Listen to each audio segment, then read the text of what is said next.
Assalamualaikum warahmatullahi wabarakatuh. Selamat pagi anak-anak. Apa kabar semuanya? Semoga sehat selalu. Tetap jaga protokol kesehatan ya. Selalu cuci tangan, jaga jarak, minum vitamin, makan makanan yang bergizi, dan tetap di rumah aja ya.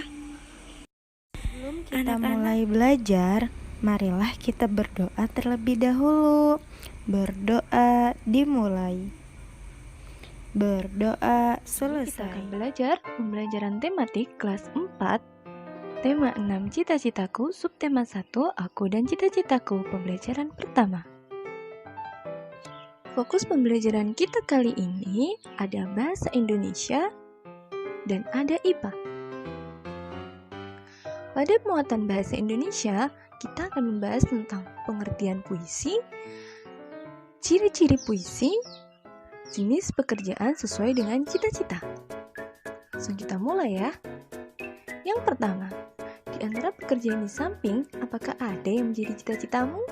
Nah, ini beberapa jenis-jenis pekerjaan sesuai dengan cita-citaku. Gambar pertama menunjukkan gambar pilot. Ya, betul sekali.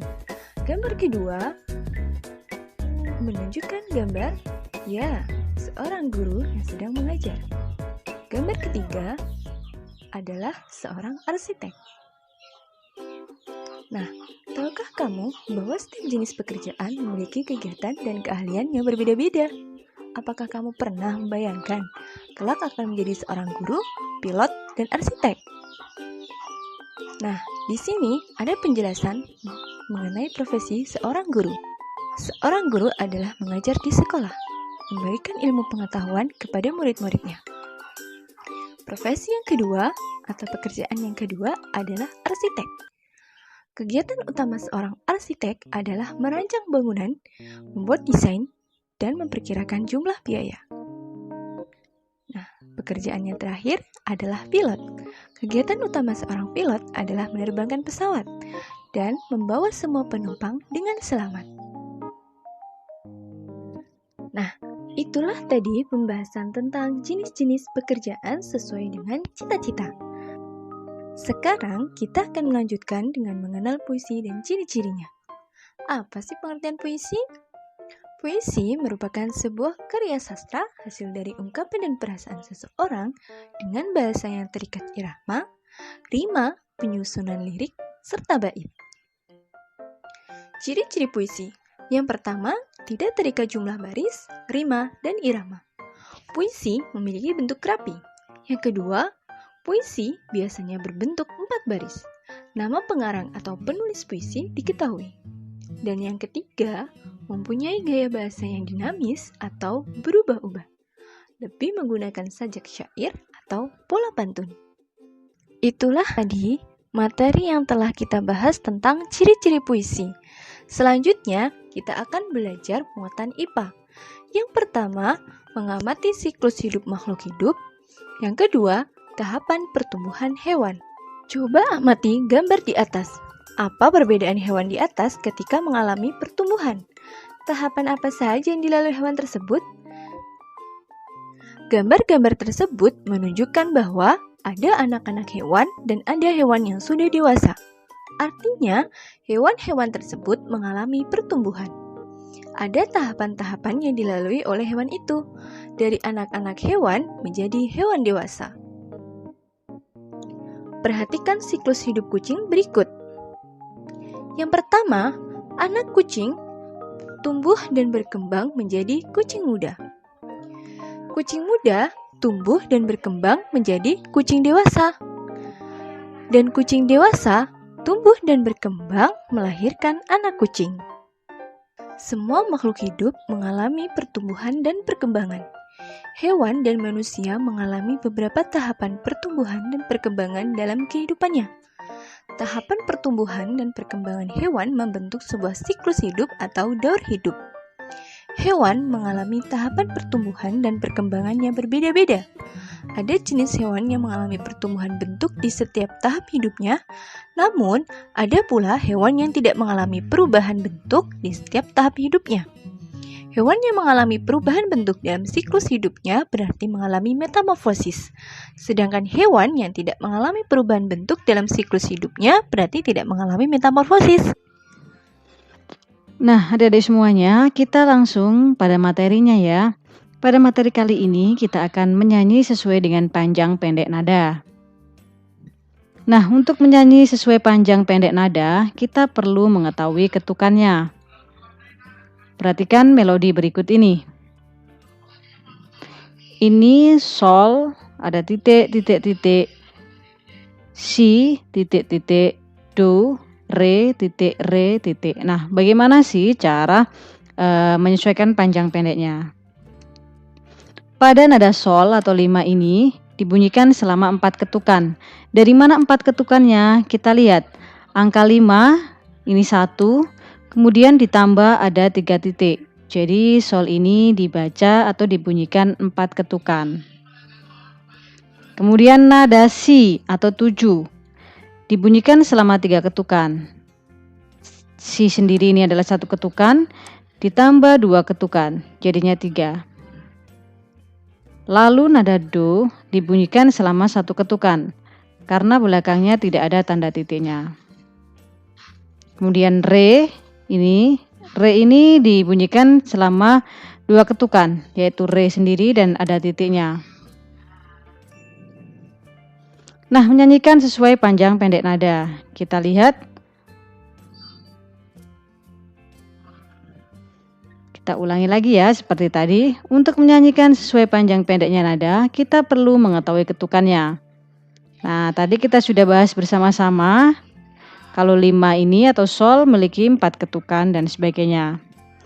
Bunyi yang panjang dapat dibantu dengan lambang legatura atau berbentuk garis lengkung. Jadi sebenarnya ini selain ketukan, biar kita tahu panjangnya atau ada titiknya 3, bisa juga diganti dengan tanda begini. Ini artinya adalah panjang, bunyi yang dibunyikan dengan panjang. Selanjutnya kita akan belajar tentang menjelaskan ciri-ciri puisi. Terdapat beberapa jenis rima dalam puisi. Rima yang pertama adalah A, B, A, B. Apa sih contohnya? Contohnya adalah ini. Kita lihat akhirannya, ini I dan U. Dan berulang kembali, ini I dan U. Walaupun ini I, kita bisa membacanya sebagai rima A. Karena bait 1 dan bait 2 berbeda, maka ini AB, kita katakan AB. Walaupun ini berakhiran huruf I, kita tidak boleh menyebutnya IU. Misalnya IU, tidak boleh. Tapi kita pakai AB dan AB. Ini adalah sebagai simbol saja. Kemudian yang kedua ini, di sini adalah AI, IA. Ini sama AI, cuman hanya dibalik IA, berarti ini sebagai A, ini sebagai B. Kemudian ini juga B, ya, ini sebagai A. Jadi rimanya adalah AB, BA. Kemudian kita lihat contoh yang ketiga, rima yang ketiga. Ini UU, ini NN, ini berarti sama. Yang pertama kita sebut sebagai A, rima A. Yang kedua ini sebagai rima B, berarti AA, BB. Lalu yang terakhir, jika semua akhirannya adalah sama, I, maka rimanya adalah AA. Bisa jadi di sini adalah akhirannya U semuanya, maka ini tetap pakai rima AAA. Bagaimana kalau belakangnya ini O semuanya, maka rimanya kita tetap sebut sebagai rima A. Jadi A dan B ini adalah hanya sebagai penyimbolan. Yang pertama, baris pertama disebut A, baris kedua disebut sebagai B.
Nah, bagaimana dengan ciri metamorfosis tidak sempurna? Kita lihat ada telur, nimfa 1, nimfa 2, nimfa 3, dan dewasa. Contohnya di sini adalah belalang. Nah, antara nimfa 1 sampai nimfa 3 bahkan belalang dewasa memiliki bentuk yang sama. Dan tidak ada tahapan pupanya. Jadi dia mengalami perubahan itu hanya sedikit saja. Inilah yang disebut sebagai metamorfosis tidak sempurna, atau kita artikan siklus hidup yang mengalami perubahan bentuk tubuh dan tidak melalui tahapan pupa ataupun kepompong. Materi yang pertama, kita akan belajar tentang menjelaskan sumber daya alam atau SDA yang dapat diperbarui. Apa saja? Ini dia penjelasannya. Sumber daya alam terbagi menjadi 2, yaitu sumber daya alam yang dapat diperbarui dan yang kedua adalah tidak dapat diperbarui. Sumber daya alam yang dapat diperbarui tidak akan habis walaupun digunakan secara terus-menerus. Apa sih contohnya? Contohnya adalah yang pertama air. Air mengalami atau memiliki siklus sehingga air ini akan tetap ada. Kemudian adalah hewan, terutama adalah hewan ternak. Hewan ini akan terus ada karena bisa dibudidayakan. Dan yang ketiga adalah tanaman budidaya. Ini juga sama. Ini tidak akan pernah habis karena bisa diperbarui kembali. Sumber daya alam dapat dimanfaatkan untuk kehidupan manusia. Seperti adalah untuk menghasilkan pembangkit listrik. Contohnya adalah pembangkit listrik tenaga angin. Yang kedua adalah sungai untuk budidaya ikan dan udang. Selain itu bisa dipakai sebagai alat transportasi ataupun sebagai pasar tradisional. Kemudian bisa dimanfaatkan sebagai sumber makanan. Ini adalah contohnya jagung. Jagung adalah salah satu jenis tanaman yang bisa kita manfaatkan sebagai sumber bahan makanan. Dan selanjutnya adalah tanah liat yang kita gunakan untuk membuat gerabah ataupun kerajinan yang ada di sekitar kita.